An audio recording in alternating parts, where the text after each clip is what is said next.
Bonjour à tous et bienvenue sur la chaîne Astro. Vous êtes passionné par l'univers qui vous entoure, mais vous ne voulez pas simplement en parler, vous voulez l'observer, voire le photographier.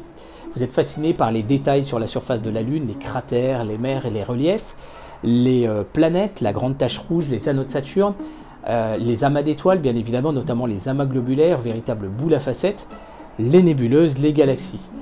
Eh bien, je vous propose de me rejoindre sur la chaîne Astro, qui est une chaîne YouTube 100% consacrée à la pratique de l'astronomie amateur.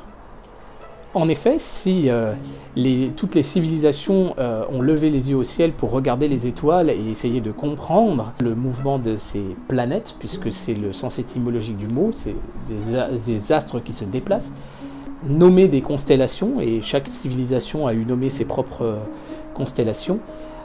Aujourd'hui, bien évidemment, il n'a jamais été aussi facile de pratiquer l'astronomie, puisque vous avez un smartphone avec des cartes numériques qui viendront remplacer ces cartes mécaniques que nous avions et qui sont très peu précises que nous avions quand nous étions enfants, et bien évidemment pouvoir pointer presque en réalité augmentée maintenant les astres qui sont en face de vous et vous dire là voilà, vous êtes en train de regarder Jupiter, vous êtes en train de regarder Mars, etc. Pouvoir revenir dans le passé et retrouver les observations de Galilée, ou pouvoir prévoir la configuration d'une éclipse ou d'une conjonction dans le futur. Bien évidemment, ces nouvelles technologies nous permettent à nous autres, astronomes amateurs, de pouvoir avoir une pratique qui n'a jamais été aussi proche des astronomes professionnels. Songez qu'aujourd'hui, un astronome amateur peut observer la rotation d'une planète, Mars ou Jupiter, observer la grande tache rouge, constater le transit d'une lune ou l'occultation d'une lune par une planète, pouvoir observer les nuages de Vénus alors qu'ils ne sont pas visibles à l'œil nu, mais là il va falloir utiliser des filtres spécifiques, pouvoir même mettre en évidence en photo des irrégularités sur la surface de Mercure, pourtant distante de plus de 100 millions de kilomètres.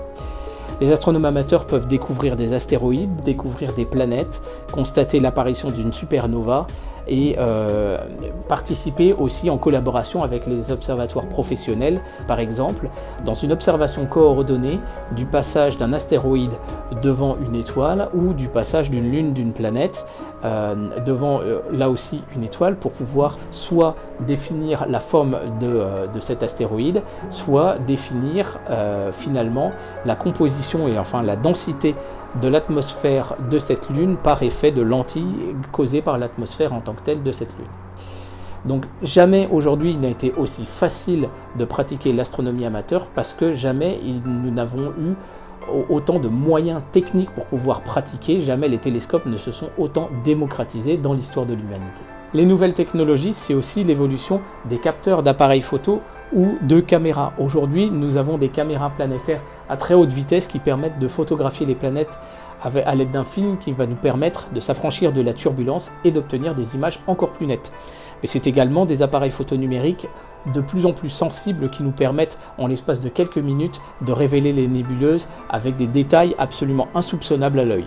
Après déjà 2 ans d'existence et plus de 180 épisodes sortis, j'ai décidé de procéder à une réorganisation de la chaîne Astro dans l'objectif de vous aider à votre tour à vous lancer dans la pratique de l'astronomie amateur. J'ai donc redesigné les miniatures sur la chaîne avec des codes couleurs bien identifiables qui vous permettent tout de suite d'identifier ce que vous êtes en droit d'attendre de telle ou telle vidéo. En effet, par le passé, j'avais beaucoup d'épisodes qui apparaissaient sous le code bleu qui correspondait à l'observation, et en réalité, tous les épisodes ne correspondaient pas forcément à la même chose. Vous voulez pratiquer l'astronomie amateur, vous allez déjà vous poser la question de l'acquisition d'un matériel pour pratiquer l'astronomie amateur. Et donc je vous propose de balayer ces différentes sections de la chaîne pour voir un petit peu ce que vous êtes en droit d'attendre de ce que je vous propose. En violet, donc en bas de la liste, vous allez pouvoir trouver les épisodes sur l'acquisition de votre matériel.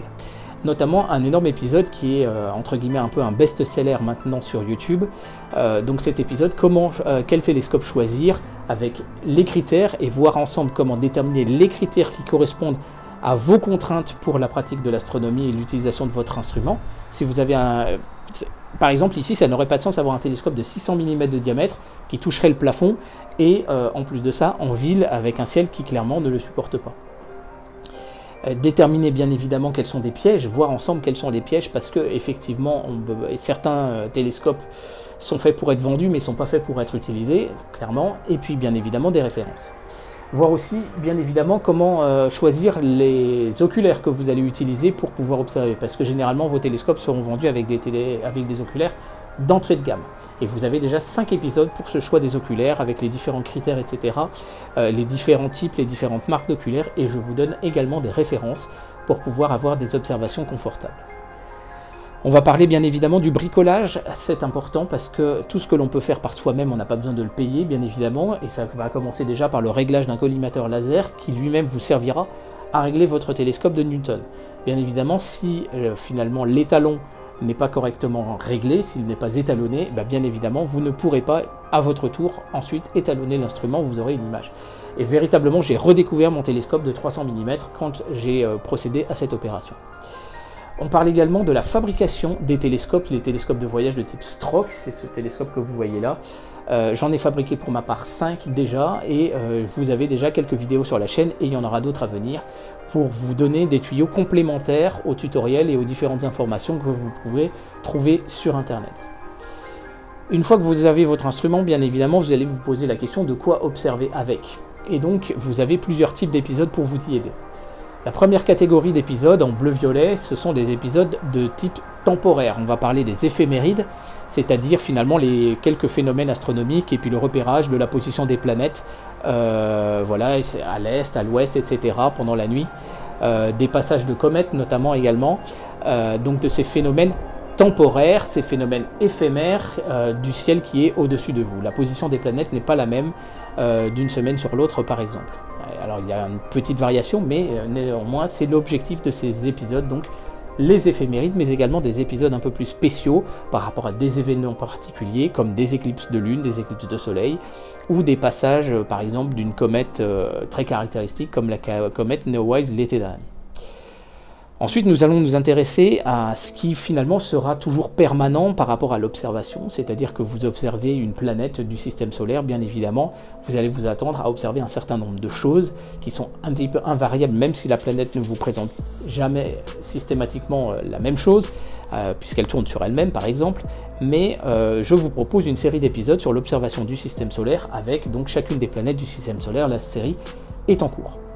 Je vous propose également des épisodes permanents sur l'observation, cette fois du ciel profond, la reconnaissance des constellations et bien évidemment des objets relativement faciles à trouver et assez intéressants à observer avec un télescope.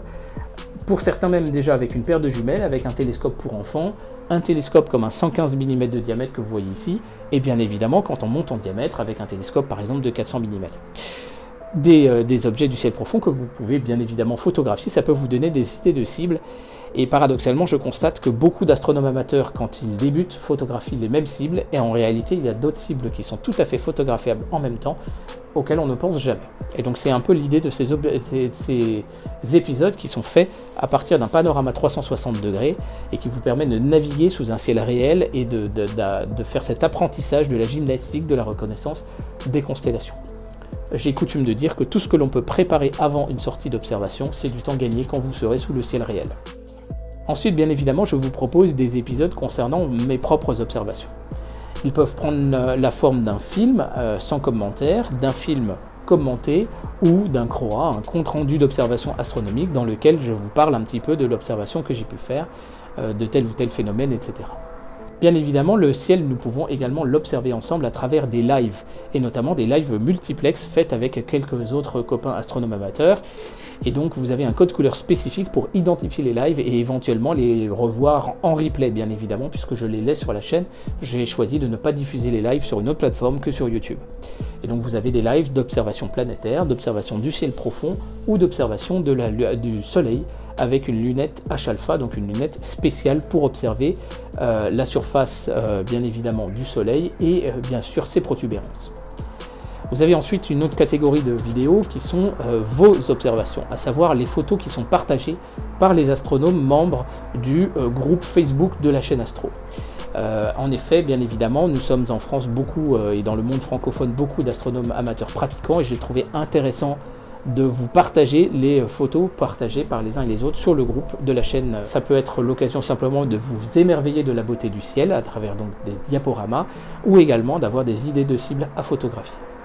Ce qui nous amène à parler de la communauté des astronomes amateurs. Et donc la chaîne Astro, vous pouvez retrouver les autres abonnés sur le groupe Facebook qui s'appelle la chaîne Astro, le groupe FB. Vous pouvez partager ensemble, partager vos photos déjà, mais aussi poser vos questions et échanger ensemble. Vous comprenez bien qu'avec plus de 14 000 abonnés sur la chaîne, je ne peux pas répondre individuellement à chacun. La communauté, c'est également des astronomes amateurs intéressants et qui gagnent à être reconnus, donc j'ai décidé de pouvoir vous partager quelques interviews, mais également et surtout de vous emmener avec moi sur différents rassemblements, différents salons dans lesquels je me rends régulièrement. Les rencontres ciel et espace en novembre qui ont lieu à la Porte de la Villette à Paris tous les 2 ans, le festival astronomique de Courrières dans le Nord-Pas-de-Calais tous les 2 ans également, le festival Étoiles du Sud, les rencontres astronomiques du printemps. Voilà, j'ai l'habitude d'aller à ces rassemblements et donc je trouve sympa de pouvoir vous présenter ce qu'on peut y voir, notamment des astronomes amateurs ou des télescopes vraiment très intéressants à voir.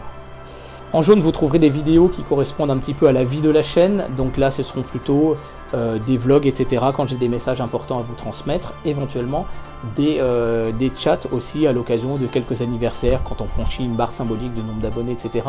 de pouvoir répondre à vos questions, etc. Donc ça c'est le code en jaune, qui sont propres à la chaîne, qui sont plus des épisodes là aussi un petit peu temporaires.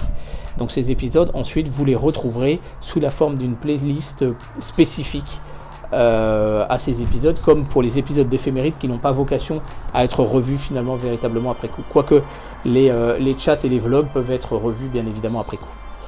Ensuite, bien évidemment, un des objectifs pour de nombreux astronomes amateurs, c'est de pratiquer l'astrophotographie. Il existe 2 grandes catégories, la photographie planétaire et la photographie du ciel profond.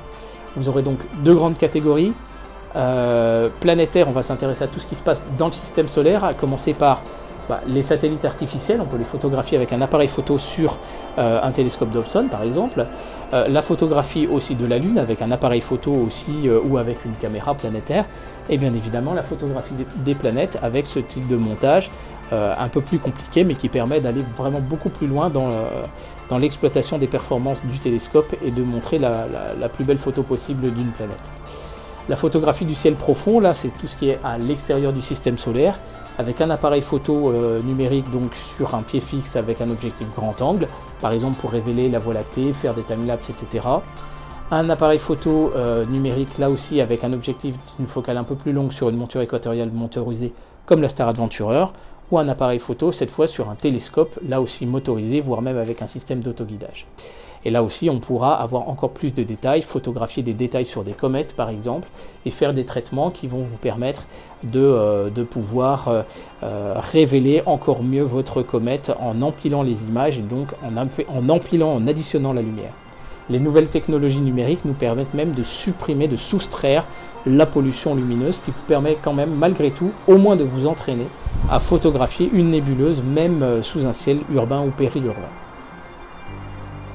Enfin, et on reboucle la boucle avec ça, le Graal c'est peut-être de fabriquer son propre matériel, donc avec les télescopes, la construction des télescopes Stroke. Donc sur la chaîne Astro, parce que je pratique à peu près tous ces domaines de l'astronomie amateur, je peux vous aider, mais je ne suis pas le seul.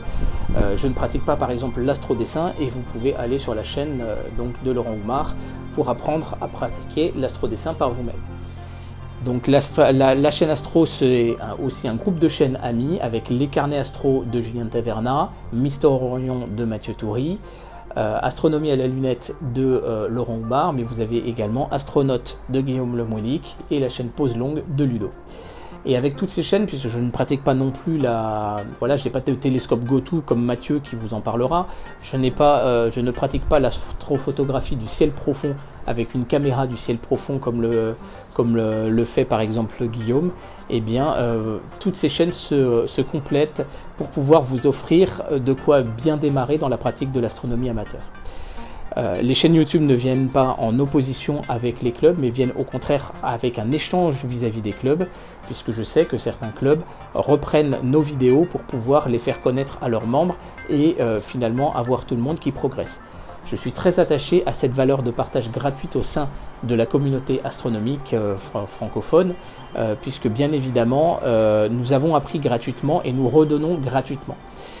Le constat de départ de cette chaîne YouTube, c'est le fait de voir que les mêmes questions étaient posées tout le temps finalement sur les forums et sur les groupes Facebook. Donc L'objectif de mes vidéos est de pouvoir être partagé pour apporter cette réponse dont vous aurez pu voir avant que vous étiez d'accord avec le contenu, et à partir de ce moment-là, la partager plutôt que de retaper toujours le même roman à chaque personne qui, bien évidemment pour elle, c'est quelque chose de nouveau, mais pour vous, à un moment donné, vous en avez marre de répéter un petit peu toujours la même chose.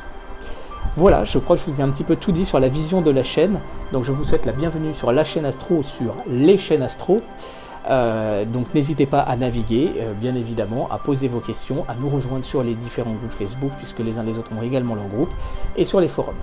Allez, je vous dis à très bientôt sur la chaîne Astro. Merci, au revoir.